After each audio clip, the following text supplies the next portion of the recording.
Imagine being an athlete, a marathon runner, and suddenly you can't even walk across your own yard. All the doctors say it's in your head, but you know that your body doesn't lie. This story is coming up on The Long Haul with Summer.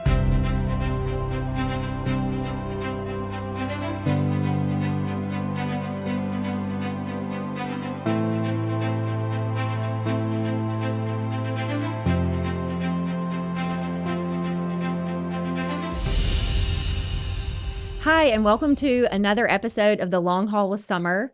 I'm Summer Powers, a patient, a mom, a provider, and an advocate. And I'm so excited to have a patient in our studio today. And her name is Mary Ann Ragan. And I'm just going to open up and let her introduce herself to us and tell us a little about yourself. Thank you so much for doing this. This is, I think, the first one. Yeah. So I'm just honored y'all asked me to even be a part of it. In a nutshell, I'm 52 years old and have always had a really active life. And I grew up in Montgomery, and then I also had, we have a place out in the country, and so I spent my weekends on the farm. So I had a city life, and then during the week, and then, the weekends I was out in the woods, and I grew up hunting and just very active. So I've been active my entire life, and always in shape. I grew up playing competitive tennis. Oh, wow. So I think I've been on a workout regime for about 40 years. That's awesome. And I, it was just part of life. I think growing older, I've been more aware of how lucky and fortunate I was to just have that as I'm getting older. But it did serve me in the last couple of years. But I've never been really sick. I don't get the flu. I don't like going to the doctor. I don't take medicine like I'm supposed to. I would get a sinus infection about once a year, and it would go duck hunting in Arkansas, and then I'd get a sinus infection like clockwork. And the only reason I would end up going to the doctor was because I was doing a women's snow skiing clinic in Jackson Hole every January, and I always wanted to be healthy for that. Yeah. But I just never liked going. And so my long COVID experience has just been into a world that I just had no idea how to navigate the healthcare system. But I got sick with COVID in December of 21, and it was a really mild case. And I had, it was really weird. I had aches and pains one night, and I took some Tylenol and felt better the next day. And I had just a little bit of congestion, but my symptoms sort of changed every day. And I felt weird, and that's when I was thinking, gosh, I think I have COVID. Mm-hmm. But it was right before Christmas. I need to get tested for my parents. And I got tested, and I was positive. But again, I just never felt bad. Yeah. And it was interesting how, and you would just be in your position, the symptoms, everybody that had COVID when I had it, and I guess I had the Omicron variant because it was after Delta, but we all had different symptoms. I had a coworker of mine, her throat had the kind of razor blade throat. Mine were just kind of all over the place. And then I had another friend who just could barely breathe on the phone. And I thought he was dying. Like I was actually really scared for him. So he called me, this friend called me up on Christmas Eve, and he goes, hey, I'm going to this doctor's office to get monoclonal antibodies. Yeah. And I was like, let's do it. I'm there. Like, I don't even know what that means. Right, yeah. I don't even feel that bad, but I'm tested positive, but I'm going to go get this. And that was my first encounter with Dr. Vaughn. And it was Christmas Eve in the afternoon, and the office was just jammed full of patients. I'm sure it was. And I was just thinking, wow, this is a real thing. And there were people, you had said when you were in the waiting room at one of your doctor's visits, you were the healthiest one in there, and that's how I felt. There were people in wheelchairs out in the main office, and it was kind of an eye-opening experience for me. But Dr. Vaughn was awesome, and, I got all, done up and went home, and my husband and I isolated for a week. And I never, like you, I never felt bad. Yeah. I will say I felt like I was in another person's body, though. I didn't recognize my body. Mm-hmm. And I would do things like clean the bathroom and then take a nap for 4 hours. Yeah. And, just very weird. So I get, I get back to work, and let me back up. I am retired In 2022, so a few months after I got sick, and this was planned, but I worked in investments as a bond trader and underwriter. And so I sat on a big bond desk for 26 years, and you eat breakfast and lunch at your desk, and it's like a petri dish. You're, right here with everyone. Right. And we had not gone home because when it all blew up in March of 20, right before spring break, the market was really volatile. And we weren't set up to work from home, and there's just too much money at stake. And so we just decided there were 5 of us that were allowed to stay that were kind of critical to operations of the company. And so we just sort of secluded ourselves. Right. But I had made it almost 2 years at that point without getting sick. Yeah. And I think we all got sick at a Christmas party, so I think what happened. Anyway, so I go back to work, and I notice that I'm just not there, just neurological stuff, but I'm thinking it's just, getting over this illness, and my heart was palpitating. I felt like, I don't know if you've seen the movie Alien from the 70s, but the thing that comes out of the girl's chest. I mean, it wasn't that, severe, but I felt like there was a little animal knocking on my sternum, on the inside of my sternum. Yeah. Like it was just like, what is going on? Yeah, And that's a great description. Yeah. Yeah. And what we had done the year before, I had not had a primary care doctor since, I had a pediatrician. We didn't need one. Yeah. You were healthy. Never got sick. Yeah. And in 2020, we decided to get concierge doctors. I just kind of saw the writing on the wall, and getting older and going through hormonal stuff, at some point. And I was like, let's just go in and get this. So fortunately, I'm glad we had them, because I went to see her, and she did an EKG on me. And she was like, well, it's a little weird, and let's just get you into a cardiologist. I am adopted, so I don't know my history. And that was another reason she's like, let's go in and go. And so I go a few weeks later, and he puts me on metoprolol. Metoprolol, Metoprolol, yeah. And I just felt terrible on it. Yeah, tired. And I couldn't, and I was trying to run. I had been a runner for 25 years. I've run 5 marathons, and I've not run since December of 21. I just cannot do extended cardio. And I was thinking the whole time, I'm just getting better. And I was just recovering. But that really, that made me sick. And I called my primary care doctor, and after about a month, she was just like, get off of it. Yeah. So I resigned from my job, and we move to Jackson Hole, Wyoming. Oh, wow. Yeah. So we go out there as much as we can. And my husband lived out there as a fly fishing guide and ski instructor for 10 years. And I love to climb mountains, and I love to snow ski and fly fish and do all that stuff. And I just needed a break. And so it was temporary, but we moved out there for about 7 months. And it's really interesting. I was fatigued the whole time, and I thought I was emotionally drained. Again, I didn't know anything about long COVID at this point, because it was out there in 2022. Right. No idea. So it's interesting that you're talking about moving out there to a higher altitude, because I have found, a lot of my patients don't do well in higher altitude, especially when they travel and they're getting, their stents and things. Yeah. They always decompensate, it seems, even if they're doing well when they move to a higher altitude, even for a short period of time. Right. So I'm sure that was difficult. It could, yeah. And we drove out there. We took our dog, and we really just packed up and moved. I'm used to being. I've climbed some mountains over 20,000 feet, so I'm used to being up high. But no, you're right; it can hit you. But I think because we drove, it was more of a gradual. That's good. It wasn't just like landing there. Okay, yeah. But I just all I did was where am I going to fish today, or where am I going to hike today? I did no mental work. And the whole time I'm thinking I'm just fatigued from quitting my job. And that was a big decision for me to do that. I had no idea how much that would impact me. And so we get back home. I'm kind of back in my normal environment. I love to bake. And I was making a caramel cake for Christmas. So this is December of 22, a year after I've been infected. And when you're baking, it's all about consistency and precision. It's like a science experiment. Right. And when you're making homemade caramel, for example, you're browning sugar in one pan in a skillet, and then you have butter boiling in another, big pot. And it has to be all timed right. And I could not get my timing right, and I kept messing the icing up. And I thought, well, this is weird. I just hadn't done it in a while. Disregarded that. was making chocolate chip cookies a month later to go duck hunting.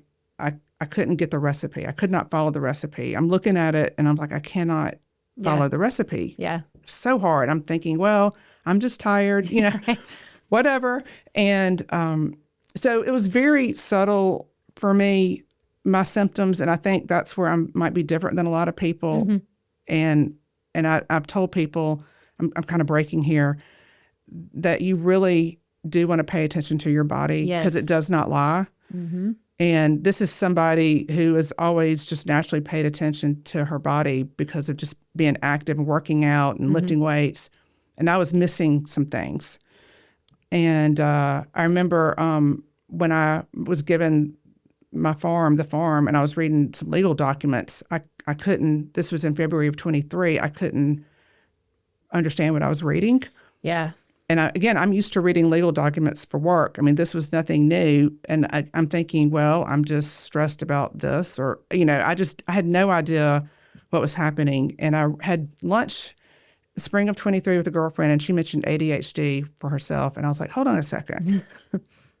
And she told me the symptoms, and I was like, oh my God, I think that's it. Right. Because at this point I'm thinking something's wrong, kinda, and I want to know what it is. So my therapist sends me to an adult ADHD doctor, and he had this huge form that I filled out, like 1 to 5, answering questions, and my husband filled it out. And it was really weird going in there, but we got halfway through my examination with him, and he looked up and he said, "You have severe ADHD." And I was like, "What?" And I was like, I can see me having it because I grew up just running wild in the woods. Sure. I'm definitely a dopamine chaser. Yeah.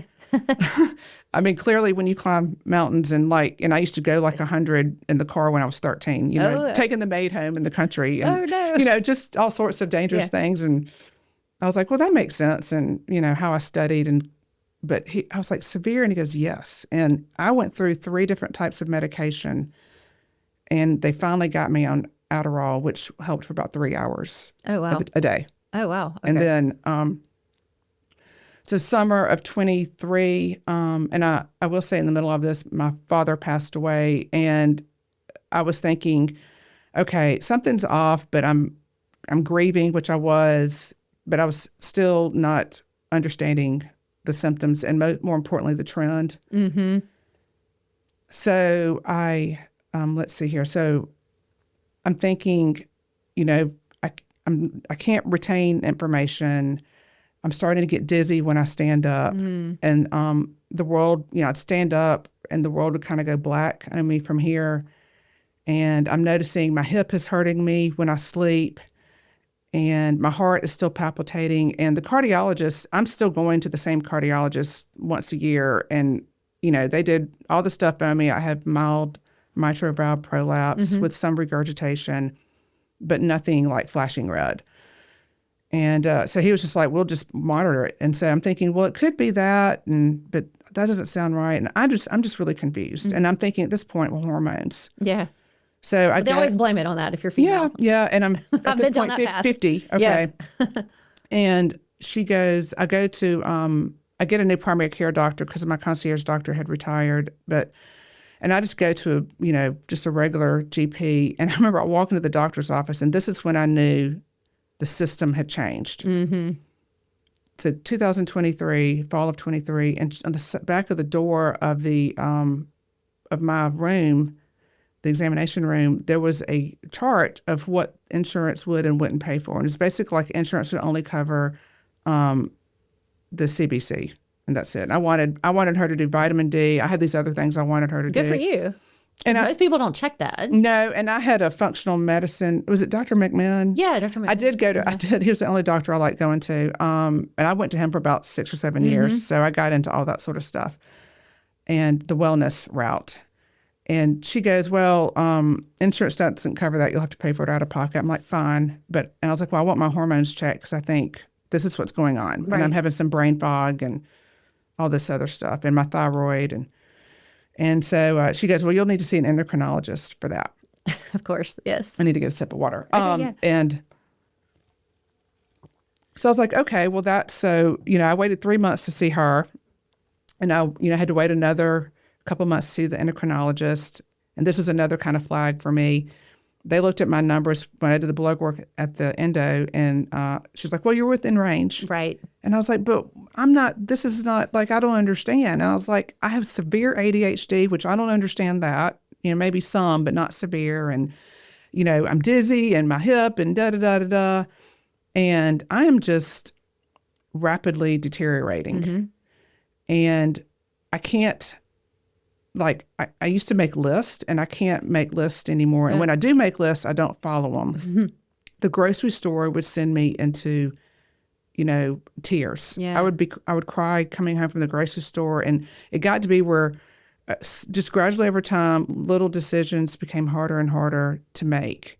And again, very subtle things. And my friends were saying, oh, well, you're just getting older. And I'm like, well, I can't even work out anymore. My workouts are walking our older dog around the block. And that's just not me. Right. And again, doctors would say, you're getting older. And it was that gaslighting was beginning to happen to me. And I just, being me, I just pulled out the old computer and started doing research. Good for you. Which they kind of say not to do. Right. And I was so glad you did the same thing when you were, heard your testimony. Because I was pulling up research reports, had no idea what the middle of it meant, but I read the beginning and the end. Same. And we all do that, by the way. Yeah, okay, good. Because I was like, there's no way. Yeah. And so I just was typing in dizzy when standing up, ADHD, brain fog, heart palpitations, low energy, depression, and I really locked in on POTS. Mm-hmm. And I started listening to podcasts on POTS, and it was a girl out of Seattle who was treating long COVID patients with POTS. And she was actually in the hospital treating patients for POTS, and then she noticed that patients that had COVID were getting POTS. Mm-hmm. And I was like, what is long COVID? That's interesting. And so I started researching that, and I was really trying not to say this is it, but I'd be damned, things were pointing in that direction. Yeah. And so I started looking up long COVID clinics, of which I don't think even Dr. Vaughn's clinic popped up at that point. The UAB clinic popped up, but they were only taking patients into 23, beginning of 24 that were maybe children, I think, kids. Yeah, so I'm not sure. They did an enrollment kind of early on. But it was more of, you called the triage nurse. You kind of told them what your symptoms were, and then they assigned you to a specialist. So if your worst symptom was shortness of breath, you would go see the pulmonologist. Yeah. But that kind of tapered off. Yes. Yeah. And it just sounded like it was not around anymore. So I was like, yeah, they had dissolved it. You mentioned UC San Francisco. I was looking at a bunch of their stuff, and I was thinking, well, I'm gonna have to go out of state. Yep. And I'm getting sort of desperate at this point, and it's affecting my relationships. And my husband was getting frustrated. I was frustrated and upset, which made him frustrated and upset, which, it was just a spiral. Mm-hmm. And I just was like, okay, well, Mayo Clinic had something, Johns Hopkins. I went to see Johns Hopkins. Yes. And one of the hospitals in New York was at Mount Sinai, maybe had a pretty good long COVID. Yeah, they were doing some stuff early on. And I was listening to just whoever was in that space. And that's when I really got into the podcast. But I didn't understand the treatment. But it all kind of seemed the same to me. Mm-hmm. And, January of 2024, I'm duck hunting in Stuttgart. And I just felt this terrible pressure on my chest at night. And I felt like I could breathe, but something was standing on it. And I woke up my husband, and I'm like, I don't think I'm having a heart attack, but something's really wrong. And luckily I had a cardiologist appointment a few weeks later. So I went in to see them, and they started pointing me towards an electrophysiologist. Oh, okay. And at this point, I'm like, great. Yeah. Something's wrong with me. Yes. Yeah. I was excited. Yeah. Which is so sad. Yeah. I was excited when I got diagnosed with ADHD. I was telling everybody. Yeah, right. they were like, this is it. This pill is going to fix it. And people were like, don't, they just looked at me like I was a leper. It was very peculiar. I was so excited to be, have a label. And I could not at this point explain what was going on. And I still have a hard time. I'm sort of struggling now because it was so subtle. Looking back, I can just name it, but how it happened, it was just so subtle. Mm-hmm. And I remember sitting in the EP's office at my cardiologist, and let me back up. That last cardiologist appointment, I looked at him. I was like, I might have long COVID. I mentioned it. I was like, have you heard of it? No. Yeah. And I'm looking in the waiting room, and there are all these. I mean, you were a cardiac specialist, Yeah. right? I was the youngest person in there. Right. I feel like I'm the anomaly. And this is the third year I've been in there, and I'm not better. And this all happened after I got COVID. That switch, and this is what I was telling doctors at this point, there was a switch that went off. Absolutely. But I couldn't explain it. And I was having a hard time at this point even finding words. It was like in the refrigerator back in the day, you'd have like 100 magnets of different words, and you could like make a sentence. Oh, yeah. That's how I felt like it was for me to talk. Yeah. I could not, translate in my brain what I wanted to, I just could never find the words for anything. It was very frustrating. It is. It's scary. I'm still kind of doing it now. It's better, but, and of course, so not understanding what's going on, not understanding the medical system, and just going by myself to the doctor. So I started taking my husband with me, and he was better, but we were just I was getting gaslit. You're older, it's getting age, hormones. And remind me how old you are again? I'm 52. Right. So I was 51 at this point. Right. That's not older. No. By the way. And by the way, my metabolic age was like 40. Okay. So you're running and hiking. Hiking, So that doesn't make any sense. Mountain biking. I'm a sporty girl, and I don't ever get tired. I don't ever not have energy. It's annoying how energetic, I used to be. And so I don't know what to do at this point, and I'm getting in a worse spot. And I was like, well, I'm just going to start calling these long COVID clinics. So I did call. I remember I was at my farm, and it's all hunting territory. We don't farm, but I was walking across the yard, and I couldn't walk across the yard anymore. I put my head between my legs. Yeah. And my husband, who is not in shape, was walking ahead of me, and I'm usually the one dragging him. I'm usually, in the airport, I'm across the terminal, before he even walks in the door. That's just my natural pace is fast. Yeah. And I had just slowed down so much. I was slowing down standing up so I wouldn't get dizzy. After I stood up, I'd have to wait a beat because it'd get dark, and I have to wait for the light to come back. Just things like that. And some people were saying it's in your head sort of thing. You need to say, when you said you went to psych, that was mentioned to me. Yeah. Oh, yeah. They referred me 3 times. Yeah. And I'm like, well, I don't. And I was explaining to my husband, I'm like, well, they'll just keep me there for a minute, and then I'm still back to square one. Right.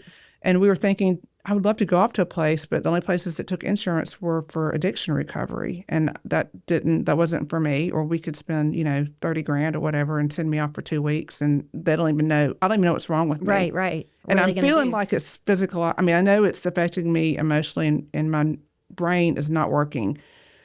But I knew something was off. Well, that's not the root cause. Right. Right. And I kept asking the doctors, even when they put me on the blood pressure medicine, which my blood pressure is like 108/72, and they put me on that stuff. But I was like, well, what's wrong with me?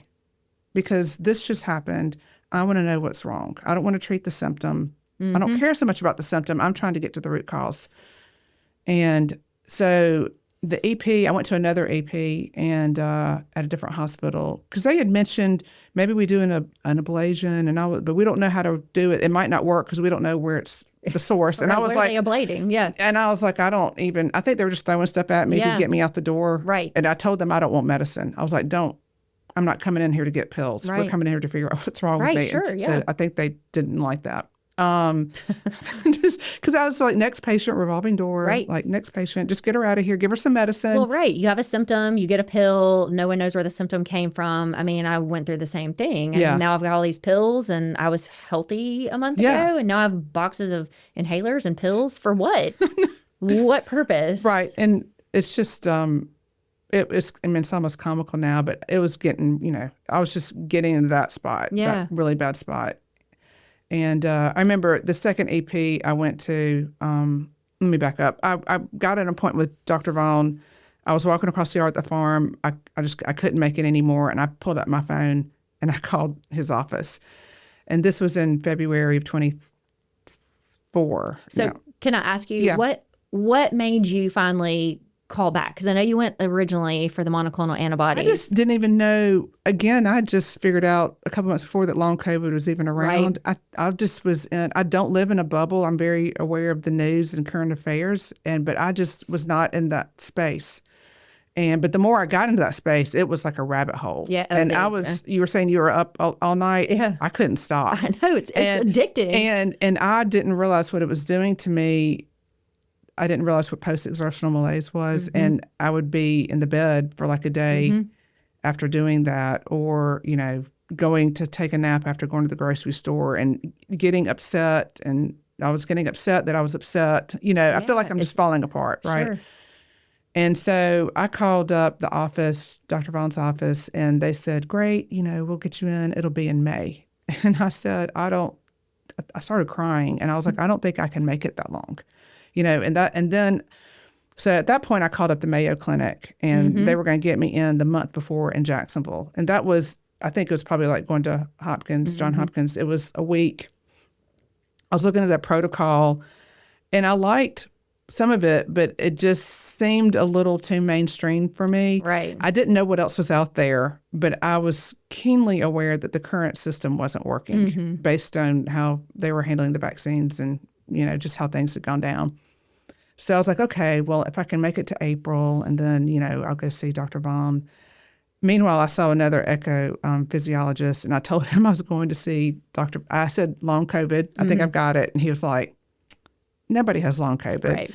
And I said, well, I'm going to see a doctor here in a month or so, Dr. Jordan Vaughn. And he goes, oh, he's a crack. Yeah. And I was like, okay. But what I had done at this point, because I couldn't explain what was happening to me, I pulled out my iPhone. I was showing him pictures of me on top of a mountain, pictures of me water skiing, pictures of me snow skiing backcountry, pictures of me turkey hunting, pictures of me just active, just traveling. We used to travel all over the world to go fly fishing and like camp in Mongolia. I mean, like nobody does the things that people, I was just doing off the beaten path stuff, and now I can't walk across the yard. Right. And I'm like, dude, something's wrong with me. Right. And he really did. I said, can you put me on a tilt table? Oh, yeah. I was learning the lingo. Right. He goes, oh, I used to do that, but I don't do that anymore. Okay. And I was like, okay, because I was concerned about the dizziness. So let me ask you a question, because several times in my path, I would suggest tests or things. How was that received in the traditional medical system, do you think? The nice doctor that was a cardiologist kind of just stared at me. And the other ones were completely dismissive. Yeah, it's interesting because it's like the patient shouldn't know that, number one, because they're the authority, and also question or offer another option that wasn't their idea. Borderline offensive, perhaps. I felt like they were very condescending to me when I would bring those things And you're in up, healthcare. which made it more frustrating. I would have probably lost it. Yeah, and so it's interesting because I thought that would have added to my credibility for asking or suggesting, but I think it made it worse. Yeah. So I was just curious. Yeah. I mean, you're obviously have educated yourself, and you come in there, you've done your homework. I mean, if a patient came into my office and they had that conversation with me, I'm receptive to that. Yeah. I mean, okay, I've never heard of that. Let's look at it. Well, and even if, I would think if I was the physician and you came into my office with your symptoms, with your background, I would be relieved that the patient can, explain to me what's going on. Yeah, right. But that's not how that. And I could not explain it. I literally, it was just so frustrating. And sort of, I was losing my self-confidence. And I've always been very driven. And I would just, at this point, spring of 24, I did not recognize myself. So this is all long-winded, but where things turned around was when Dr. Vaughn sent me the questionnaire. And I was like, yes, yes, yes. I mean, I was feeling validated then. And at that point, I was like, I'm going to get better. So finally, that questionnaire, just so you know, we got that from the UK, and it is actually a validated tool they're using in the UK for long COVID symptoms.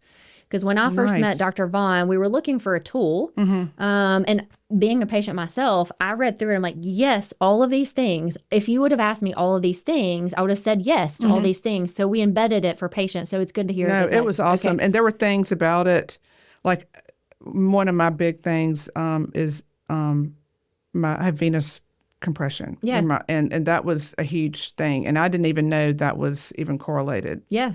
Because when I would say, my hip hurts, well, you're just getting older. And I'm like, yeah, no, I'm used to aches and pain. It's just so Again, frustrating. Older is not 52, 51. And Yeah. and again, this is me last year, 2 years ago, and I'm, hanging off a mountain. So it was just bizarro world. But I will say what was really weird, a month before I saw Dr. Vaughn, I think I had COVID again because I just felt that weird sense again, but my hip was on fire when I slept. And this was always when and what had happened over the last few years, sitting down and sleeping, my left hip was on fire. Yep. And, when I got up, it took me a step or two to get moving again. And I thought that was just really weird. And it's not from working out because I wasn't moving. And so that was great when he connected that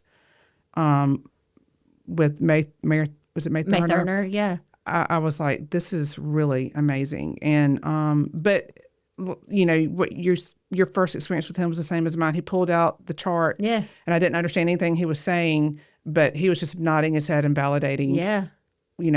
And I was showing him pictures of what, I did the same thing. I showed him like my portfolio on my iPhone of my past, and he was like, oh, that's cool. Yeah. And it was so great. But the recovery, I wasn't like really sick, but they told me to be a marathon, and it really was. And I think my husband thought it would be immediate, and Right. I kind of got worse before I got better. And so that was in 24, and I have 2 stents. January of 25 this year, I have 2 stents back to back, just about 6 inches of stents. But I had a 90% compression. Oh, wow. So basically, what I have, my symptoms were POTS. So I was getting dizzy when I stood up. The world goes black. And I guess that's your blood pressure. Yeah, so it's more of like a supply and demand issue. When you have the vein that's compressed, you're not able to get that blood that's pulled in your legs back up to your heart. And then your heart can't pump forward what it needs to. So your heart starts racing, trying to compensate. So that's that weird blackout feeling. Yeah. And it's just amazing how our body like does that. Yeah. Under your autonomic. It tries. And you don't even know what's going on. I've had so many different brain scans. I actually went to the Amen clinic about a year ago. So I've had just a regular MRI. I had an MRI to see if I had, I was having such bad neurological stuff, even after I saw Dr. Vaughn's initial visit in the summer of 24, that he sent me back to see if I had blood on the brain. Yeah, okay. I was really concerned that my symptoms were like dementia sort of symptoms. I felt like my brain was acting like a 75-year-old's brain. Yeah. And that was good. I did go to the Amen clinic, which was really interesting, but they do, they look at how blood flows on your brain, and I had swelling in the brain and lack of blood flow up front, which would explain the cognitive, executive functioning stuff. I did in there, right after I saw Dr. Vaughn initially, I had made an appointment with Dr. Diane Counts. Oh, yeah, she's great. I found her on YouTube. I love that. Yeah. And she did this presentation, and she was basically saying how, the Pfizer trials were just baloney, and how they just, the mice, how long the spike protein was staying in the mice in certain parts of the organs. And I was like, well, I don't even care what she's saying, but the fact that she's addressing something that's taboo. Yeah. So I saw her. So between her and Dr. Vaughn, and then Dr. Vaughn sent me to Brooke Spencer in Denver. He's a vascular surgeon, and I was out there for a week in January. But that was the pivotal moment for me, was getting the stent. And I will tell you, as soon as I got that stent and I woke up and I was being very open-minded going into it, I felt like a spark had been lit. Like if you back in the old days when you had like gas heaters that were like space heaters, Yeah. and you like light the pilot yeah. light. I feel like the pilot light was lit back in Good. me. Yeah. And we took our dog with us because he was older at that point, and we're so used to driving to Wyoming with him, like driving to Denver with the dog was no big deal. But it was interesting. That was just interesting. Side note, he was older, so we had to put a diaper on him in the car, and he's an Airedale Terrier. Bless. So I'd have to walk the dog at the gas station. I'd have to take the diaper off the dog, walk him, and then put the diaper back on the dog. That's amazing. In front of people. And I'm like, let's not use the diaper. And Daryl's like, we need to use the diaper. And I was like, okay, but it was just like it was pretty amazing. We took him, but I'm glad we did.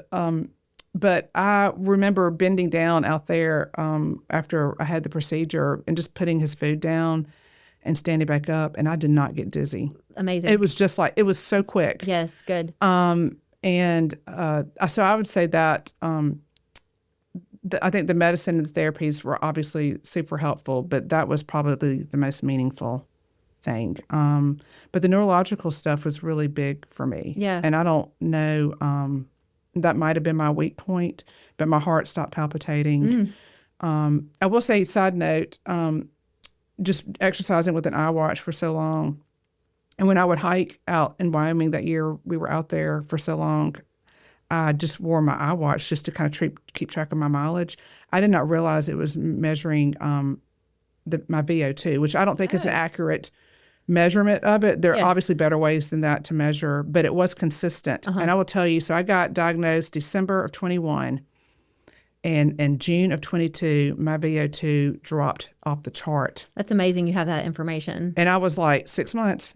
It's about 6 months, and it made sense because I was never able to run again. Like in December of 21, I would go run 10 miles on the weekend and like do spin class and lift weights and, all this stuff. And it was like the record player just, stopped. Right. And it just, and that was pretty, I didn't realize that again for a couple of years.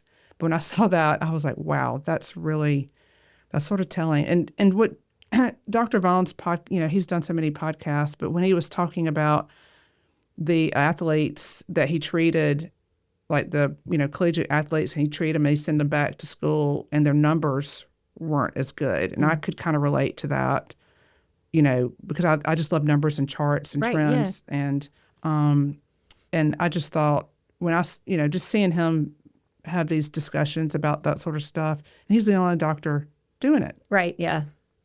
So, that's my story. Lots of smaller symptoms.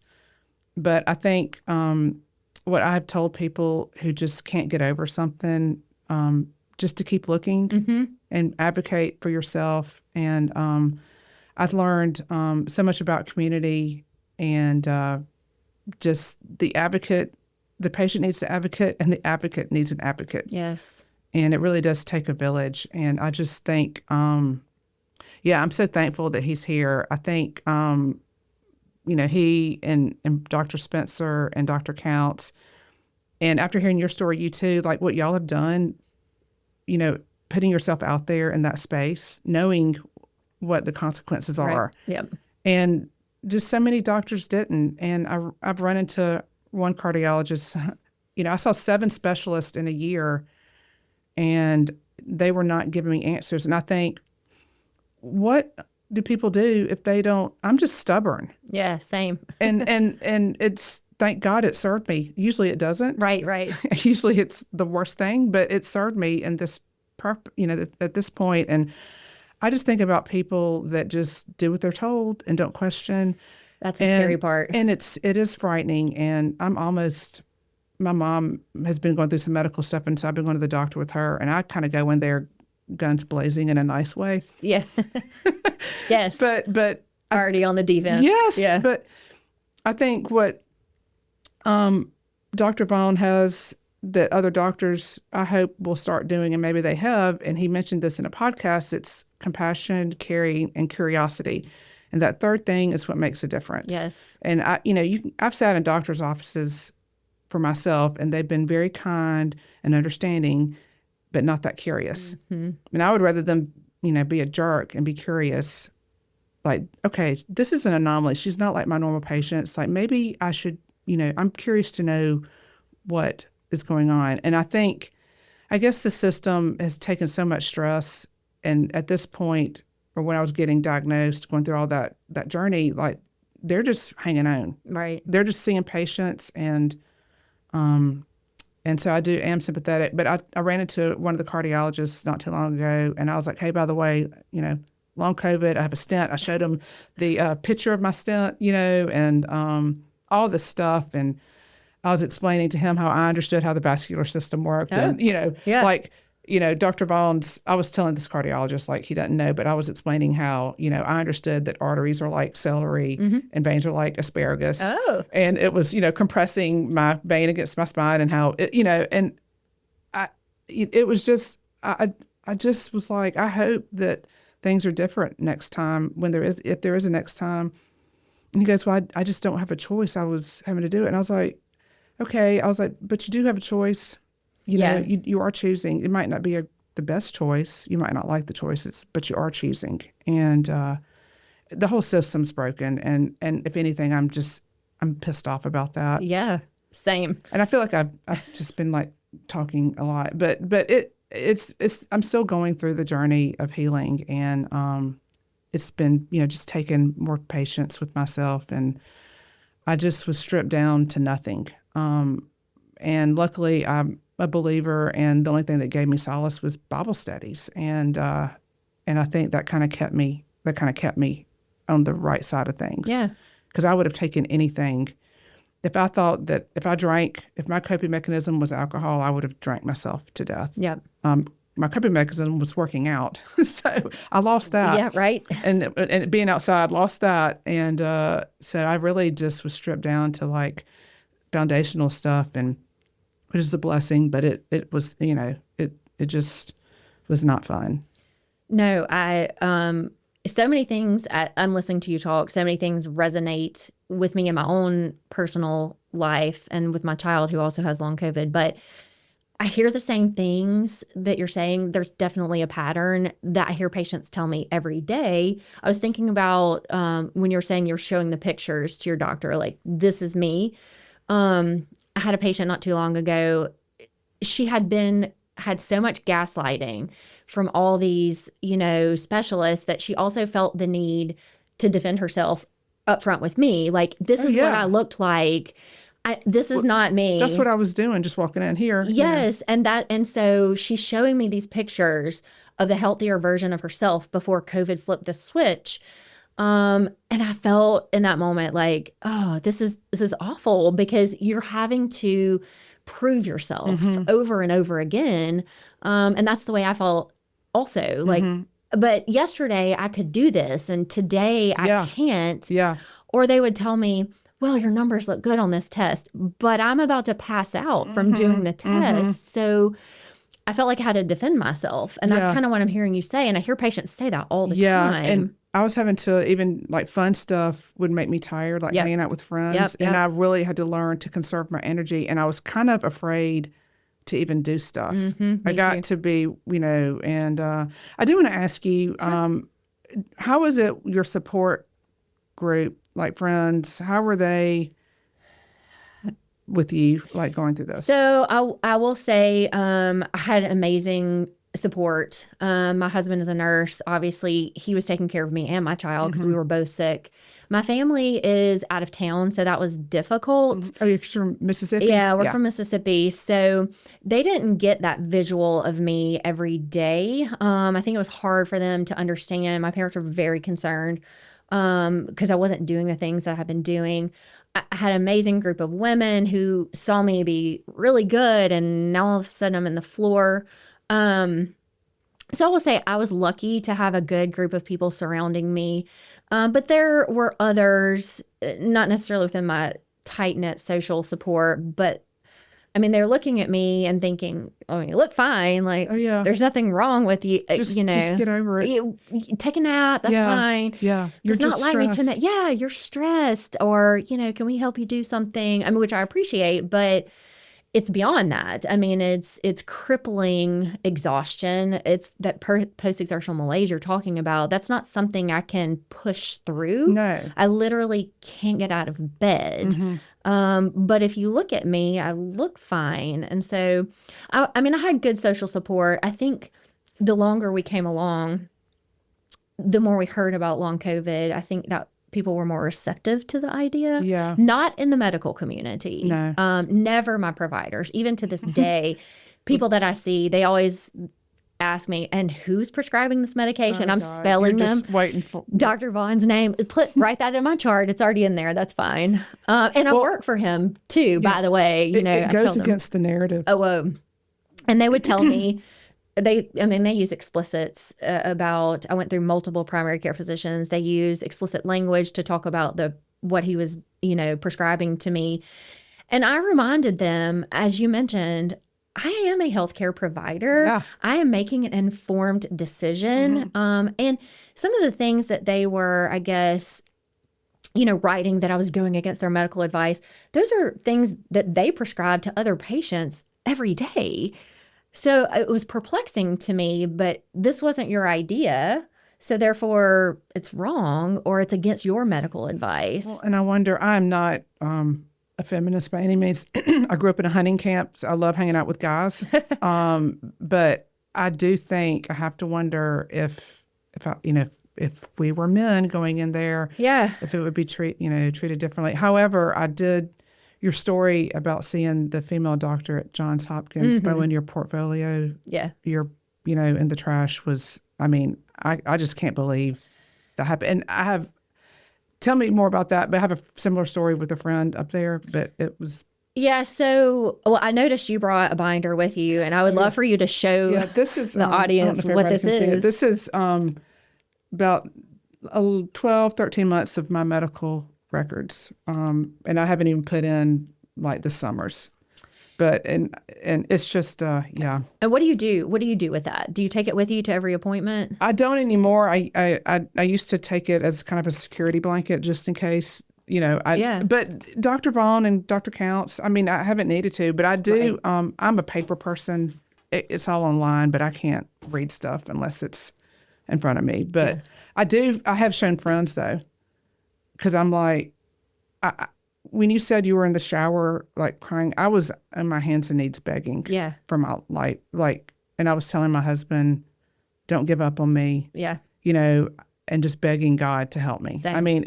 I was just that desperate. And I was asking anyone in my social group for help. And I'd even asked you about, reaching out, because had I been working, I think I would have found this sooner, but I had 2 life changes after I was diagnosed, switching, leaving a job which was my identity, and then my father dying. And so I think had I still been at the office, I would have picked up on stuff immediately because I was doing lots of analytical stuff. But some of my close friends just kind of looked at me like I was, I don't know to say crazy, but just I kept thinking they think I'm a hypochondriac and that I want attention. And that's, and so I just I'd show them, they didn't have to look through it, but I wanted them to see that. Yeah. But I just thought when the doctor did that to you up there, I have a friend, it's funny how doors close and then others open, but we met this great couple from Birmingham, actually in Wyoming, and she and her sisters, there's 5 girls, but 4 of them have had Lyme disease. Oh, yeah. And they caught it here. Mm-hmm. And 3 of them went out to the clinic in Kansas City, I think it is. And this was 10 or 15 years ago. She told me about Mayo, and I ended up not going to the Mayo clinic the last minute because she goes, Mary Ann, they're not going to help you there. And this is why.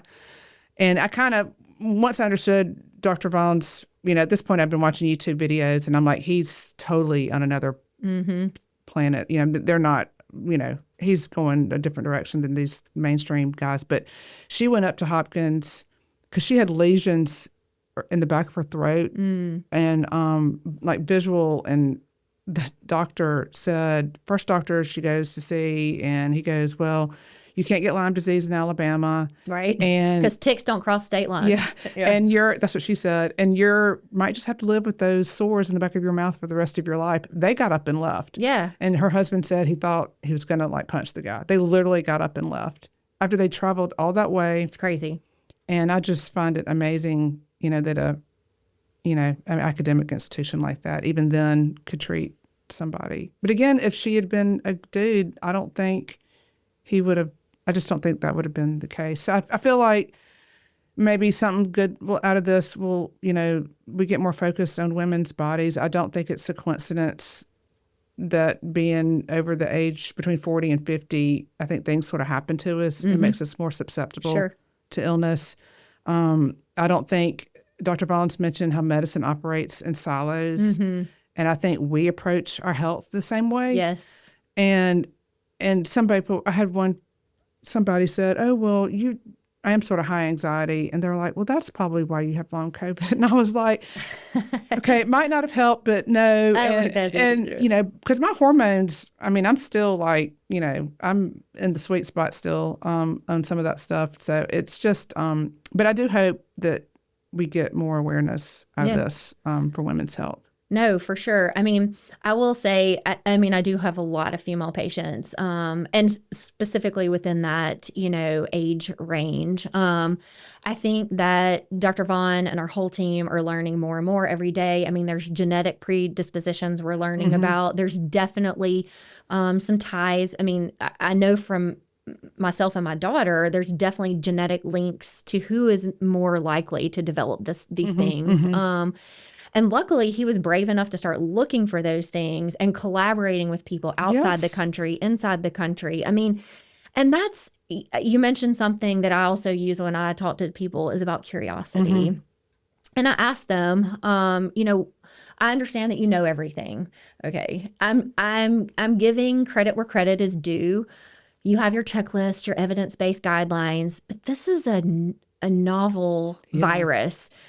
Could you admit to me that at least we don't know anything about this disease and where, we're writing history right now. We're writing the guidelines. You can't go by a checklist. There's not a checklist to be found. So could you at least be curious with me to investigate what's wrong with doing this test on me? What's the worst that can happen? Insurance won't pay for it. Fine. I'll pay for it.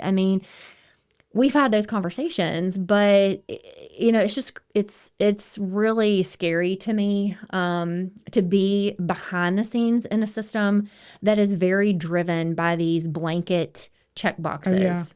And I'm just grateful that Dr. Vaughn has the mindset to be curious. And that's what I ask of, everyone that saw me, that saw my daughter, is why can't you just think? What did they say? That was met with a lot of resistance. And I will say I'm braver now than I was then. At that time, I was so desperate for answers, and I felt I was sort of a prisoner to wwhatever they said and did to me because I had so much brain fog. I couldn't really think past it. And you touched on something when I was listening to your podcast.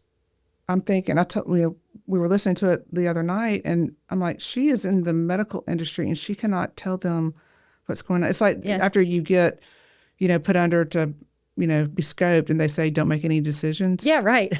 Like this is that.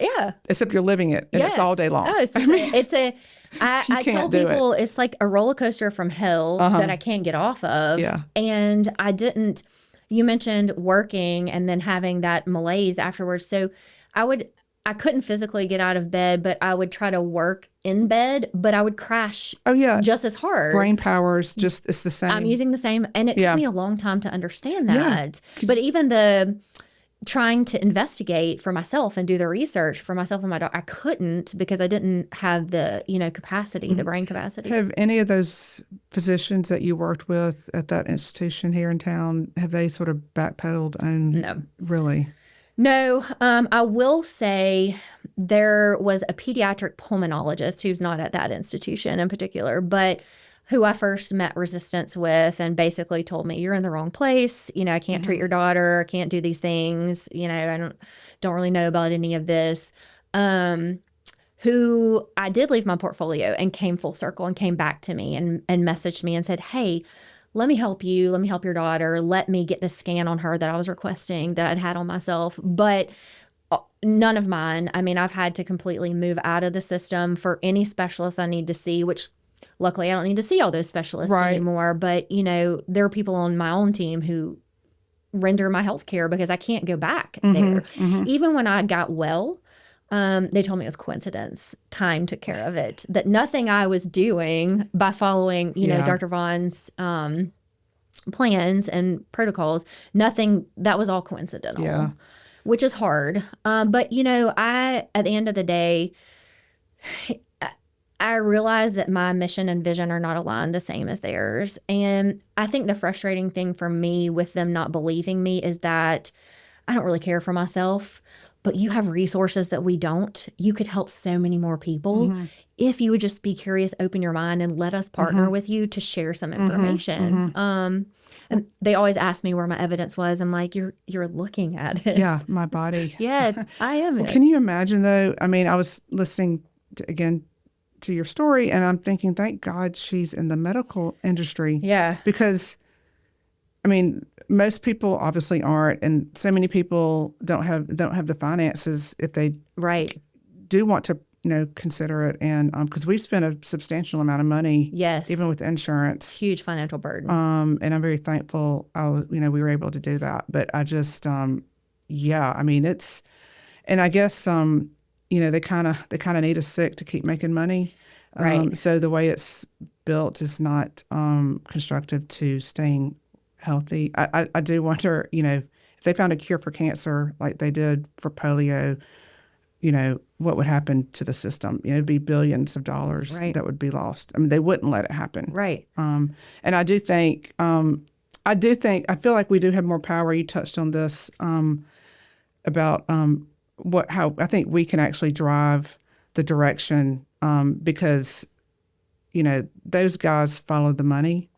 And I know, private equity owns a lot of doctors' offices. I think it's so great that Dr. Vaughn owns his own practice. Yes. And I think that was obviously key to a lot of his, he was able to be flexible. But, I think if we decided, society, everybody's going on the wellness kick right now. And so, you start to see, medicine sort of trend that way, the commercials. Right. But I kind of was thinking like, what if we decide to, if we decided we thought beef was good, smoking was healthy, and whatever that nasty red dye is they put in red Jell-O was okay to eat? If 100 million people, a third of the country said, we're going back this way, they would change the narrative. And they'd say, okay, we're going to subsidize cattle farming. We're going to subsidize the tobacco farms so they can grow more tobacco. We're going to quit saying that, the greenhouse gases emitted by cattle are bad for the environment. We'll say how great organic, manure is for your crops. And they would spin it in a way where they could monetize that. And I think that's what was frustrating me at the beginning of COVID, was like the pharmaceutical companies got a blank check. And I understand from a business decision, like, that's free money that they're getting, like an open wall, it's just open up the treasury of the United States government and give them the money. But it's kind of like giving the keys to a Ferrari to a 14-year-old. Right. And I just think that it just is so big. The machine is so big. And I think the only way to slow it down or to pivot it, it has to come from our side, not theirs. I agree. And it's interesting. I feel like you might know more about this than me, that because I get so irritated at the drug ads on TV, and I've heard that they're asking them to actually list all the side effects, not just some of them, because they always say like consult your doctor for further side effects or whatever. Right. And that might take up more airtime, which will cost them more money. So maybe they won't be on the networks. But the news media, spins things, I think, in a negative way because it's kind of like clickbait, and we watch it, and we get sucked into it. For sure. They're pharmaceutical companies, pay them. And so I just, the politicians are at the mercy of the pharmaceutical companies. Like, I don't know how else you fix it other than change the trend. And it'd be great to have term limits, but that's not going to happen. I wish I had a solution to all of that. Yeah. I mean, I feel like the more I learn, the more I'm outside the system and working with our team here, the more disgusted I am with our system. And the more I I don't trust anyone. And I don't think I think there are really good people inside Right. mainstream medicine, but I think, and I've been there, so I can say this, I think you're brainwashed to, this is the way you're trained. This is the way you treat people. This is what you do. You follow this guideline or you're not reimbursed. Like, you're just kind of brainwashed into it. I don't think I think there are malicious people, but I think there are people who just blindly follow. Yeah. They're sheep and they just blindly follow. And until you really see it and can't unsee it, I don't think it's their fault. I think we're conditioned to be like that. And I'm grateful to have my awakening. Oh, it's silver lining, right? Yes, it is a silver lining. And I'm grateful to be in a place where I think you're right, being in private practice, we have more freedom to do what we need to do to take care of the patient. Not once I don't ever question, no one, Dr. Vaughn is never questioning me about what I'm doing to take care of my patients. If I think I need to check it or do it or try it, he is all on board with that. And he is 100% supportive of our care team.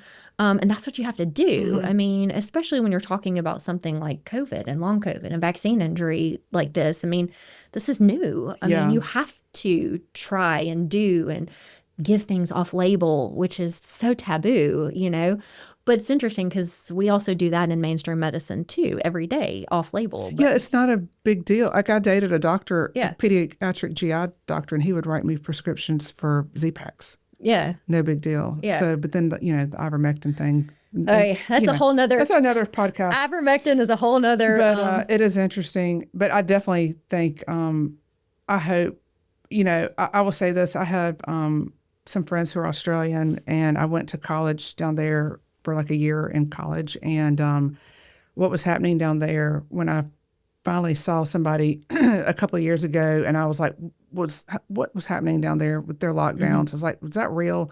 Because they're roughly the size of our country. They all live on the coast because the inside of their country is more desert. But, they have single family detached homes, and they could not go sit in their yard on their property you couldn't do it, period. And if you exercise, you could only exercise with a family member, and you had to stay 6 feet apart, in the street, and you could only go to the grocery store on certain days, and your neighbors would tell. Like, he was sitting on his patio on his, like, a table outside, and his neighbors, called the authorities.